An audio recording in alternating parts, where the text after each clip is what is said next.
दोस्तों, जिंदगी में एक बात तो तय है कि तय कुछ भी नहीं है।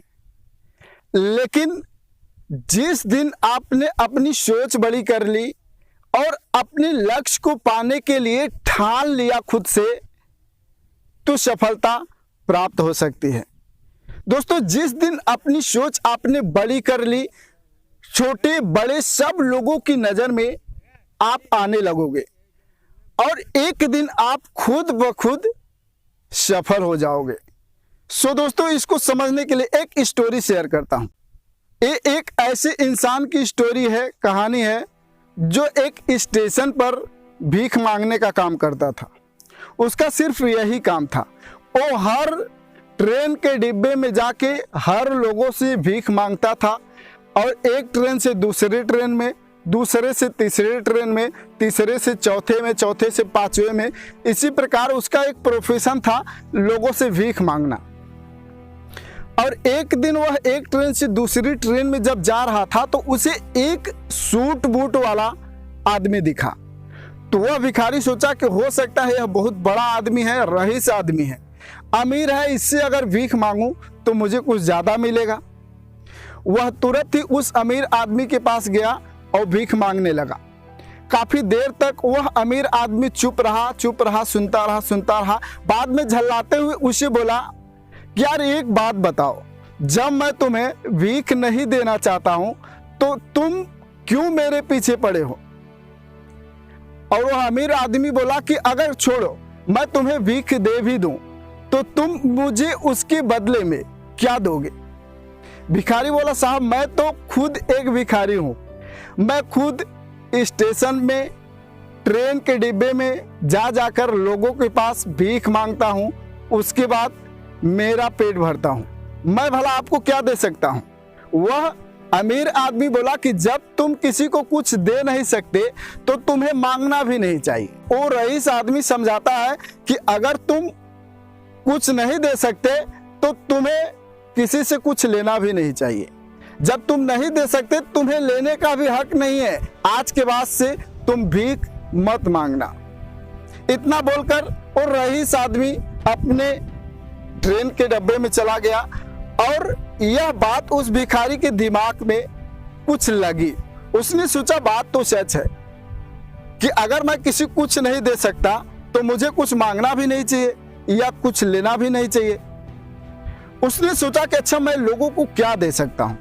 वो नजर घुमाया, बहुत सारी चीजें उसे दिखी कि मैं लोगों को ये दे सकता हूं, मैं लोगों को वो दे सकता हूं, मैं लोगों को ऐसा दे सकता हूं।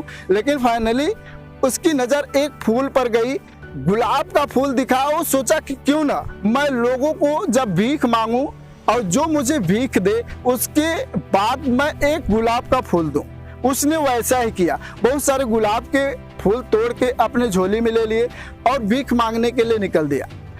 और जैसे ही वो भीख मांगता, जब उसे कोई देता तो उसके बदले में एक गुलाब का फूल भी वो देता। और लोगों को भी एक नया दिखा कि यार पहली बार देख रहा हूं कि भिखारी तो बहुत देखे, लेकिन एक भिखारी आज पहली बार देख रहा हूं जो भीख के बदले वो फूल देता हो। मजा आ गया। सो दोस्तों, ऐसा ही उसका चलता रहा। 6 महीने बाद वो रईस आदमी फिर उस भिखारी को दिखता है और वो भिखारी जाता है उसके पास, बोलता है कि साहब, इस बार आपको देने के लिए मेरे पास कुछ है, आज तो आपको भीख देना पड़ेगा। वो रईस आदमी उस पर विश्वास किया और अपनी जेब से 20 रुपए दिए। तब उस भिखारी ने अपनी झोली से एक गुलाब का फूल दिया। तो रईस आदमी बोला कि अब शायद तुम समझ गए हो लेन देन के व्यापार को, कि जिंदगी में अगर हम किसी को कुछ दे नहीं सकते तो हमें लेना भी नहीं चाहिए। सो दोस्तों, इतना बोलकर वह चला गया अमीर आदमी और ये बात भिखारी के दिल में जम गई और वो जोर जोर से स्टेशन के बाहर निकलकर चिल्लाने लगा कि मैं भिखारी नहीं व्यापारी हूं, मैं भिखारी नहीं व्यापारी हूं। और वहां जो लोग थे वो सोचे कि शायद ये भिखारी पागल हो चुका है।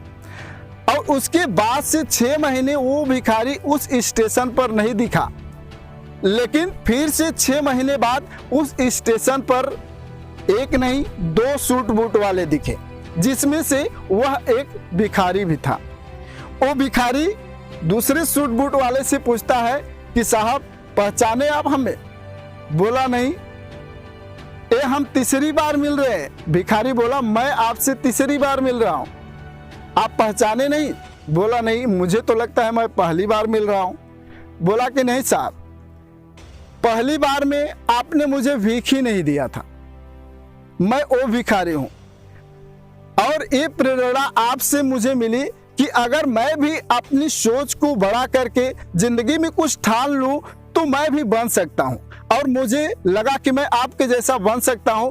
मैंने ठाना और आज मैं धीरे धीरे एक बहुत बड़ा व्यापारी बन चुका हूं, क्योंकि पहले मैं फूल तोड़ता था, लोगों को देता था, लेकिन आज मैं फूल खरीदता हूं और बेचता हूं, जिससे मुझे बहुत मुनाफा होता है और इसलिए मैं बहुत बड़ा व्यापारी बन गया। आपके जैसा हमारे पास घर हो गए, गाड़ियां हो गई, बंगले हो गए, सुख सुविधाएं हो गई और मैं भी आज अमीर हो गया। सो दोस्तों, इस कहानी से आपको क्या सीख मिलती है? इस कहानी से यही सीख मिलती है कि हमें जिंदगी में अपनी सोच को बड़ा करके अपने लक्ष्य के लिए ठानना है। सो दोस्तों, अगर जिंदगी से कुछ चाहिए, जितना बड़ा चाहिए उतना बड़ा संघर्ष भी चाहिए, उतना बड़ा एफर्ट भी चाहिए, उतना बड़ा नॉलेज भी चाहिए, उतना बड़ा एक्सपीरियंस भी चाहिए। आज से ही अगर जिंदगी से कुछ चाहिए बड़ा, तो जिंदगी को देना शुरू करो। और हाँ, लिव इन प्रेजेंट, वर्तमान में जियो, क्योंकि no past no future. Present में जियो, वर्तमान में जियो, बस इसी में लाइफ है। सो दोस्तों, उम्मीद करता हूं इस कहानी से आपको क्या सीख मिलती है, कमेंट करके बताएंगे। फिर मिलता हूं एक मोटिवेशनल वीडियो के साथ। तब तक के लिए जय हिंद, वंदे मातरम।